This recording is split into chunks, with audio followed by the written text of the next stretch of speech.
All right, welcome, Gil. Thank you so much for joining me. This is the first episode I'm doing on my YouTube channel where I'm doing some conversations about coins, and you are my very first guest. We got Gil Comito, the Gil Comito. He's a famous individual within the coin market, very popular with the collectors as well as the dealers out there. Anyways, Gil, tell us a little bit. So first off, this is going to be a impressions or kind of a show report from the Baltimore Whitman show. And we'll get into that in a second, but just want to give you a chance to introduce yourself. You work in a small little shop, I believe, in Virginia, right? Yes. Yeah. Okay. Berryville, Virginia. Berryville, Virginia. Okay, nice. And how long have you been in the hobby overall? Uh, Totally 35 years. Wow. Okay, 35 years. So I'm assuming you started as a kid because I don't want to reveal your Yes, age. I I'm know. I I'm know. 45. It's okay. So you I started at 10, but did you actually correct. start selling coins at 10 years old? Yes, I did. I am Okay, a fourth nice. generation coin dealer. My grandfather was a coin Wow. dealer. His father was a coin dealer. Originate from New York, which is kind of the beginning of coin collecting is the Northeast. Yeah. So I originate from that area, basically. Like I said, my grandfather was a dealer. He's out of Pittsburgh, Pennsylvania. It's a family thing, and yeah, I love it. I've been Awesome. doing it ever since I was 10.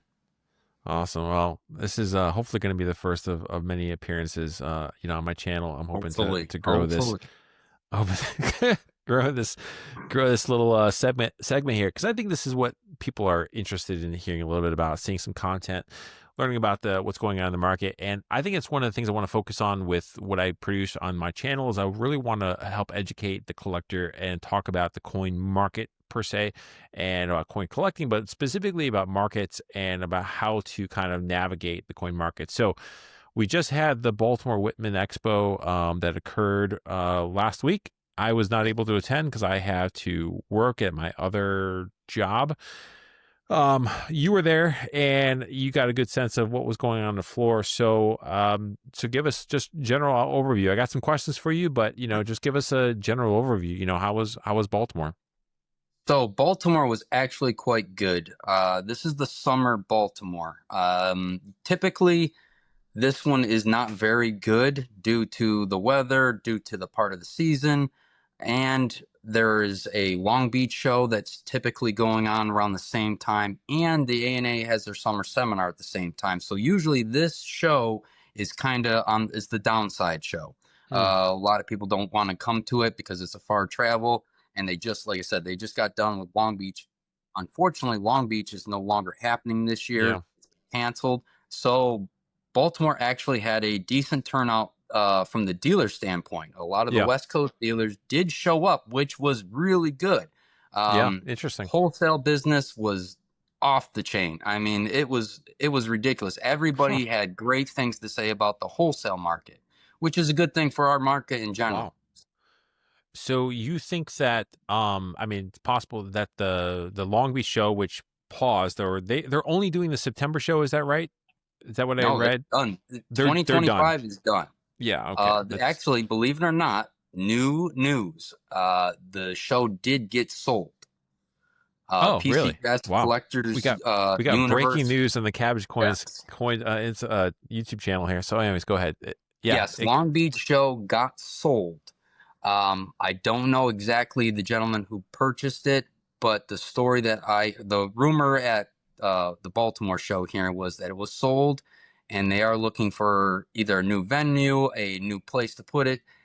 It's most likely going to change. It may not be the Long Beach Expo anymore. It may be something else. We don't exactly know, but Long Beach, as we know it, is pretty much done. wow. Wow. Okay. Well, that could be a whole topic for. I mean, we could talk quite a Another bit show. about that time. But so there was a lot of dealer activity at the show. There's a lot of wholesale business, which is really good because overall, I think that gets money moving. It keeps dealers in the market, keeps people like Absolutely. myself excited about going out there and finding coins because I can find a way to sell them. If I can't find a collector for it, I might be able to wholesale it or a collection of them to to a dealer. So That's really good. So what about so what did you notice on the collector side? So obviously the collector, the retail crowd, whatever you want to call them, they kind of usually show up on the first full day, right? Um, what was your sense of the traffic from the collector side? Collectors are getting smarter. They're getting wiser to what they particularly want. Okay. I think because of our dissemination of information now, you can look up anything. Auction records for a lot of coins. The collectors are getting smarter. They're understanding more about what they're buying as opposed to just looking at one piece of information as to like the pricing and whatnot. They're not looking just at gray sheet anymore. They're looking at auction Yeah. records. They're looking Yeah. more at the actual coin. Like we have an old saying in the coin world: "Buy the coin, not the holder," and that is playing a big part in today's market. It's interesting.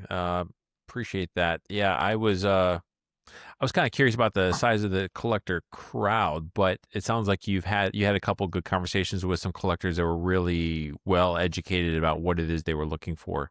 Yes. Anything you remember kind of stick out in your mind in terms of an interaction or what the Um. coin was, Yeah. for example? The I would say the key date coins. Key date coins are always popular, as we Sure. know. They're always in demand. I won't say they're soft. There's a few key dates that are a little soft right now, and that's probably because they were on an uptick for so long. Like But overall, I examples. think every 93S Morgan dollar seems to be a little soft, and that may be Huh. because Yeah. there's and I'm not the low end. I think the low end is really strong. If you look at the pricing on the 93S, it has gone through the roof on goods Yeah. and VPs and fines. The XFAUs, they got priced out of people's collection. So that's Hmm. kind of what happens is Yeah. these coins go up and up and up and they get priced out and people start saying, well, I'll end up getting the lower end. Yeah. And those ones now pick up. You see, Yeah. so it's a trickle down effect. Yeah, the 93S is a great example where from an investment dollar perspective, I think you got to go low or you got to go pretty high. I mean, depending on what your Yep. budget is and what kind of money you got to Exactly. work with, but those lower ones, I mean, everybody who's going to collect the Morgans, they need one. So, you're going to pick up an AG3, you're going to pick up a good 4 or whatever and or yeah, it's a good 4, good 6. Yeah. Yep. I forget my grades. It's But all right. anyways, yeah, that's as you have more collectors, you're gonna need more. Those coins are limited, and so they're gonna rise in price and so forth. Um, so what segments of the market at this show here? What segments seemed hot? Is there anything that was, in your opinion, that you guys sold a lot of? That you saw trading a lot on the floor? Gold. Gold is moving Sure. for obvious reasons. Um, Better date gold seems to be a little soft, but it's hard to really judge. And there's a lot of Yeah. variables to why it's a little soft.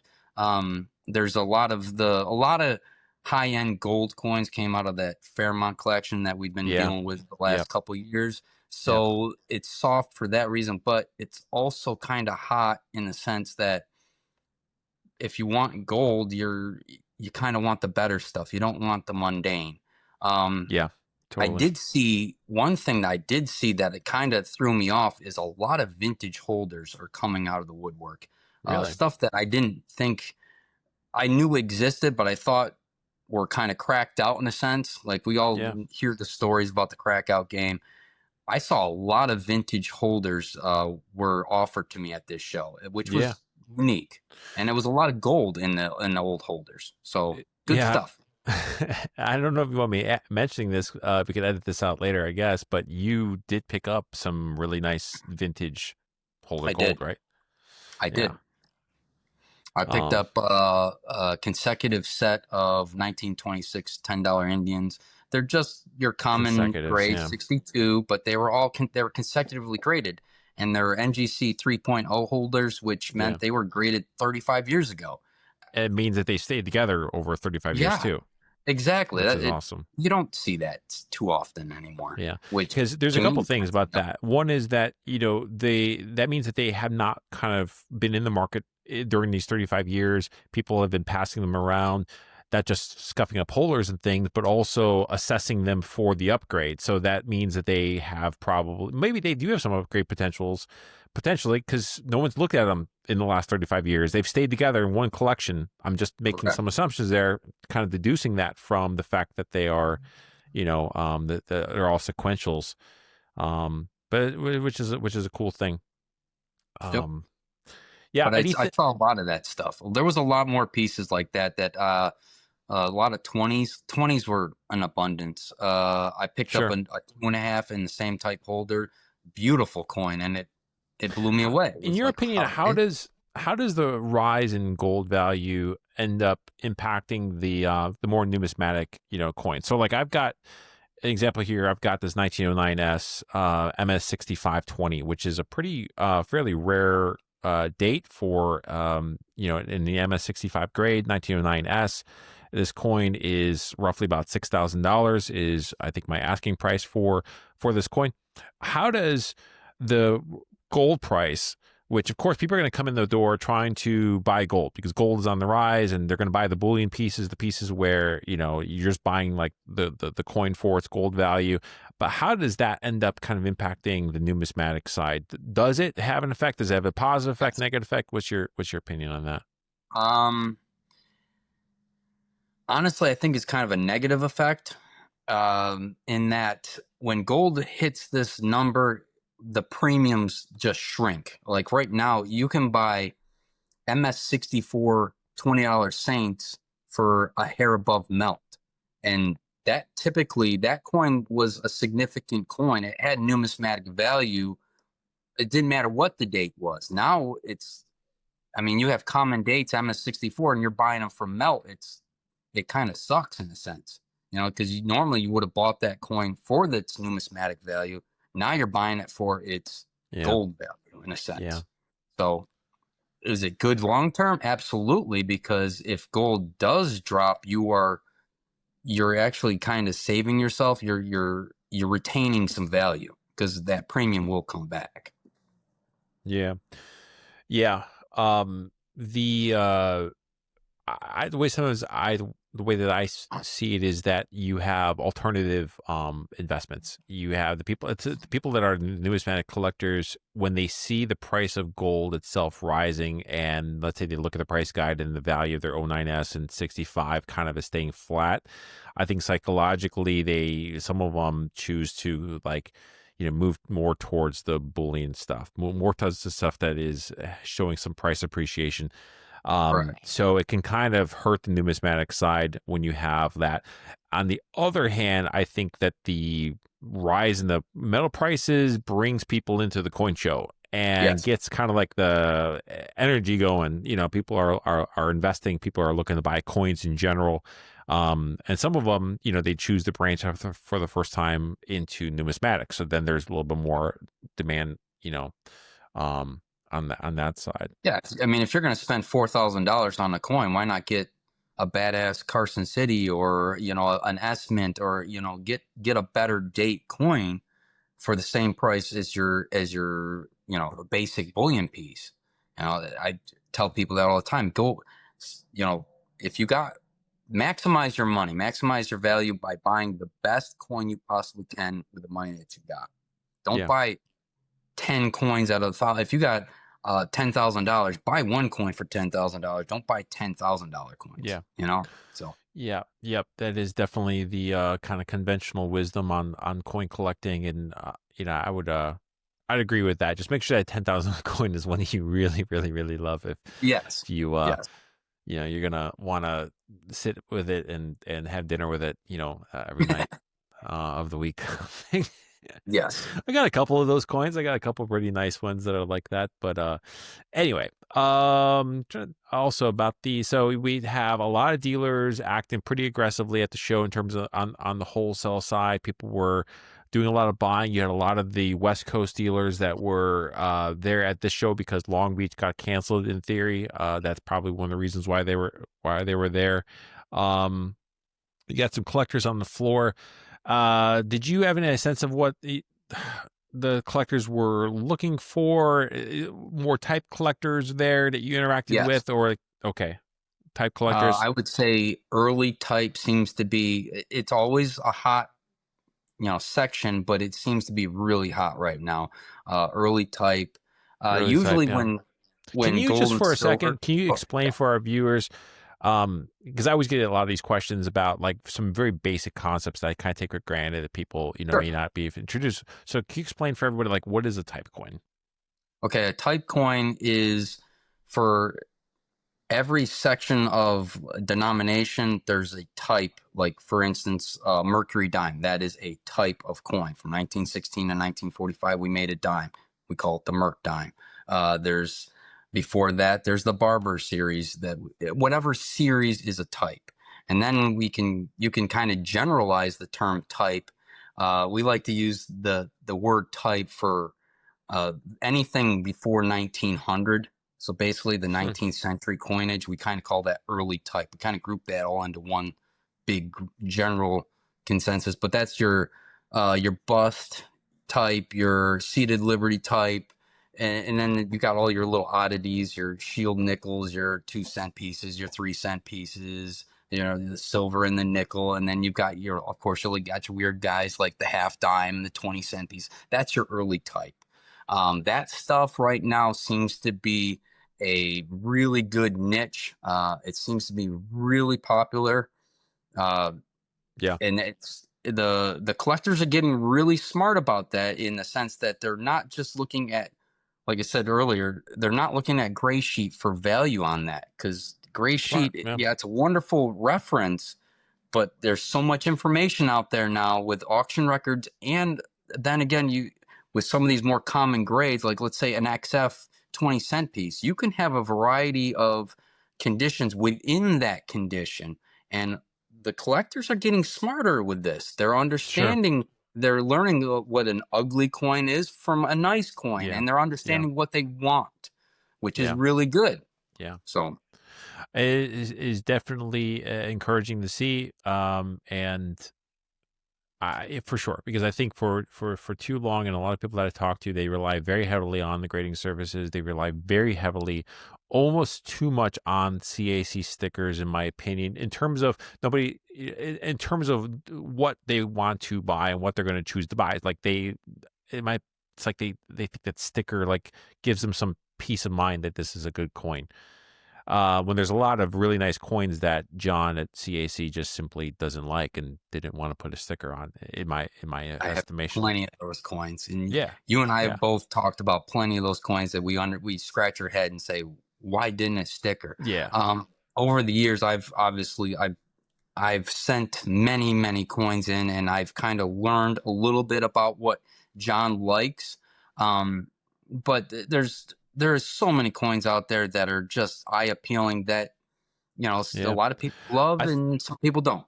so I definitely would love to put a pin on that one and come back to it another like time with you, because I think there's probably nobody that could talk through their history of sending for submissions, with more detail and explain your philosophy better than probably you could. I know you got a lot to say. There's a lot to unpack there, so I think our viewers would love to hear about that maybe in another episode. I do want to come back real quick. Just I wanted to make a point about type coins, Okay. because one of the things that I've noticed is I think that, like, for example, when early type gold seems to always be really, really strong. And I have a great example of why this is the case. And sometimes, in my opinion, I think this is almost a better place from an investment perspective than key dates or trying to put together a date set, or trying to find the rarest coin or whatever. So I had this $10 eagle. I know you remember it. It was an $1,800 $10 eagle. Yes. That coin, the 1800, was one of the most rare of the series. I don't know how many are in the series. Maybe it's 7 or 8 coins, or whatever. The 1800 was like the second most rare, I believe, of that series. Okay. But the people that I interacted with were only interested in finding a good example of the type. They just wanted a large $10 gold coin. and they cared less about the date. They cared more about the look nice and that it was a Yeah, nice example of the type, because they just want an example of a $10 old, bust, drape bust Liberty head, or turban head, or whatever's on the $10. I don't know what they Um, call them. But yeah, yeah, they're cool. yeah. I mean, so in the case of early gold, buying the type, or being a type collector, I think makes a lot of sense. When it comes to something like Morgans, for example, that's like the dumbest thing, right? I mean, I, Morgans. there's what would be the point of Yeah, like being a they're- just if you want one example of Morgans are type in a overrated. Morgan, yeah, It's my opinion. I think they're sure, overrated, but there's a lot of history to the Morgan dollar, and there's a lot of kind of like yeah, uncertainty. Like we understand that a lot of these coins were made and a lot of them didn't get circulated, so it's kind of an anomaly. So I think there's a lot of little yeah, nuances to why Morgan dollars are so popular. yeah, But like you're saying, that early gold, I actually saw quite a bit of early gold pop out at this show, and I bet, it was trading very strong. yeah. Um, Yeah. it, I mean, it if I a see lot it, of I people know like that people want to buy it. So I'm yes, always trying to see if I can, if it's a good example, if it's a nice looking example, and can I get it at a decent price, because I know that there's people that are gonna want this thing. Early type gold is a great, but it's not cheap. I mean, no, let's just be honest. no, You're talking at least over 10 grand for most basic pieces in a reasonable collectible grade, like an AU grade, and you're going to be, close to 10 grand. So, or above, depending if it's a 5 or a 10 or whatever. Um, yeah, the Morgan dollar, is an interesting coin, because it is like the opposite of a lot of other series. A lot of other coins were made, and there was very few that did not go into circulation, but everything else went into circulation, like, Barber quarters, Barber halves, all the Barber coinage. But then you got Morgan dollars that were created basically due to a lot of politics with the silver lobby. They created all of these silver coins, and they stuck them in the treasury vaults, and very few of them went into circulation. So you get the opposite effect. And today, yeah, I mean, there's just thousands and thousands, millions some literally, cases of them. Yeah. Um, so the topic of like how to collect Morgans, I think it's also another great topic for a time. But I did want to ask your opinion about something that I haven't been able to figure out yet. And okay, this is the state of the market for the CAC graded coin. Because what I got right here is this 1894S MS63 Morgan in this this MS63 CAC holder. And there's a couple things I want to ask you about. One is that whether or not this MS63 is equivalent to a PCGS 63 with a sticker. Um, and then secondly is just how well is the market receiving these? Did you see them selling at all? Are you seeing people coming to sell them to you? What's your thoughts? okay. So first of all, yes, that coin is comparable to a PCGS stickered MS63. Hmm. They're equal. I know there's a lot of people that speculate, well, if a CAC 63 is that like a NGC or PCGS 64? The market is still kind of trying to figure that out, but I don't agree. I think a 63 is a 63, whether it's in an NGC or PCGS or a CAC-G holder. Now, the CAC-G coin in 63 might be nicer than the other two, but they're all going to be in that same bracket of within the grade. They're not one's not going to be better than the other. It's just going to be eye appeal in a sense. The grade Yeah, itself is going to be dead nuts. I mean, yeah. across the board. I mean, these So guys have been doing this for so long. They're not screwing that up. yeah, but I, the key point there is about the eye appeal, because I feel like in my submissions with to CAC stickering is that if a coin simply doesn't have the eye appeal, sometimes they'll hold back the sticker. But Absolutely. it seems like with this, the eye appeal factor doesn't really matter too much. It doesn't in a sense. It's more of a Now that technical grade. it's more of a technical. It's definitely technical because a lot of the coins, uh, now they've been grading for I think it's almost 2 years now. The first year they were very conservative, very strict, and they had to be. You can't come out of the gate and just throw out grades. It just doesn't. That's not what they're about. They're about putting really nice coins in their holders.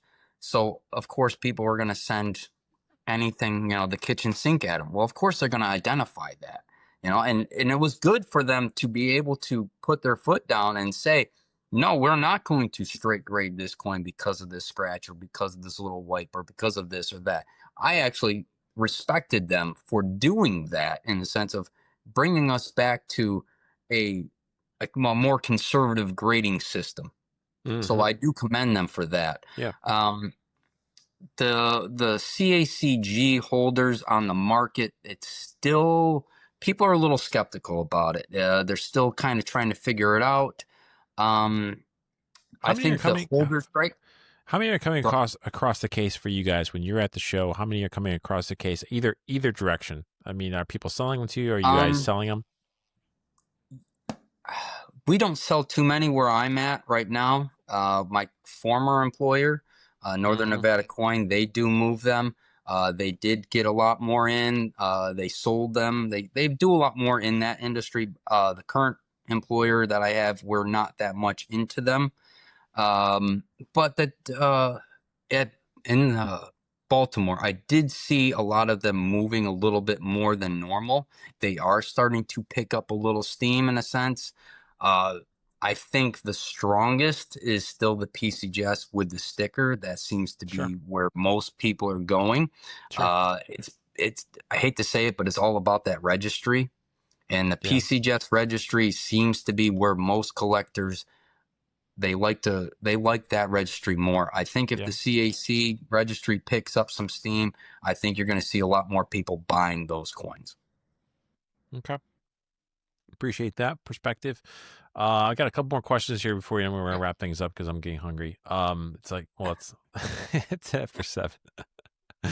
Um, did you run into any interesting people there, or have any good conversations or interesting conversations on the floor? This is coins. just, of the questions I got prepared. This is just one that I thought was a little bit oddball, Do I? but Well, at this Baltimore, I didn't run into too many, but I did at the last Baltimore. yeah. Because I am Well, there from was New I was York. there. I was at the last Baltimore, and we went out to Yeah, dinner, and we had steaks, and yeah, I did have some interesting conversation with some customers at the last one. This one, not so much in a sense. I did make a few new customers that are starting in, coming in. They're getting away from the telemarketer kind of stuff. I good. really think that the telemarketer industry, it seems to be very strong, but it seems like I said, I think collectors and people are starting to wise up to it a little more, Yeah. and and not spend so much money with that. I think people are Yeah. a little That's a more. good question. It's a good topic. They're I Yeah. mean, There's who's watching television nowadays? I mean, the only people left watching actual television, I don't know, are retirees. I Yes, guess, and I think there's fewer of them that are not savvy enough to recognize that it's you're massively overpaying. But that, and I think when they go to these bigger shows and they start talking to more dealers, and you get different variety, different inputs on certain things from different dealers, you're getting more information, and they're being smarter. They're actually getting yeah, much smarter. yeah. Um, based on what you saw, where do you think the hobby is headed in the next 6 to 12 months? 6 to 12 months, I think you're going to see. I think you're going to see a lot of strength in the earlier stuff. We're coming up. Let's see, next year's 2026. It's the 250th anniversary of America, so I wouldn't be surprised if you see a lot of movement in the coin world. You're going to see a lot of the commemoratives, anything that's going to be patriotic in a sense. Yeah. You're going to see that stuff's going to be. It's going to be pretty hot, I I think. wonder what the high relief design is going to be. I always look forward to the to the whatever they call I'm talking about the US Mint high relief. Like they came out just Yes. recently with the Bronco one, which is like the Yeah. coin of the year, which is an amazing coin. If I could get a picture of it, I'll put it here. Anyways, this one's coming up is going to be a sunflower, which I'm pretty excited about. my mother loves sunflowers. I don't know if I'm going to buy her a $3,500 coin as a Yeah, gift, but the idea is there. I'll definitely buy them for inventory for sure. I I'll think put my mom on a payment plan. from She what I wants- understand, I believe there's going to be an introduction of like the older style, like that flowing hair design that the Mint released with the over crazy. yeah, So those I went really think well. that the Mint's going to bring some of that stuff back. So I think you're going to see some of that. And Mm. I wouldn't be surprised if you see a change like they did in 1976, where they did a change to the quarter and the half. I would not be surprised Oh, one you bit. just mean in general for the So, coinage in that year? general. I think they're going to change something. They Okay, have. They yeah, they're going to do something. yeah. Well, yeah. I was just thinking in terms of mint designs for like the special stuff. Like all the I mint I think they're products and going to do stuff. But that too, but I think they're going to yeah, change. Maybe the $50 that you give it a different reverse. They're going to do something. You know the yeah, Mint's going to do something. They're sneaky like that. yeah. Nice. That's exciting. All right, man. Well, hey, thank you so much for doing this. This is turned out to be, I think, an incredible little 30 minutes. I'm going to be able to post on my YouTube channel. This will also be on Instagram, I think, in some capacity if I can get it to work. But yeah, thanks a lot for doing this. I hope we can do this again. No problem. Absolutely. Definitely want to do it again. All right. Hopefully you had some fun, and Yeah. I think our friends out there will enjoy seeing this I hope so. episode of the two of us. So I hope so. awesome. All right, All buddy. right. Thanks a lot, Thank you. and I'm gonna see you next time. So. Yes, sir.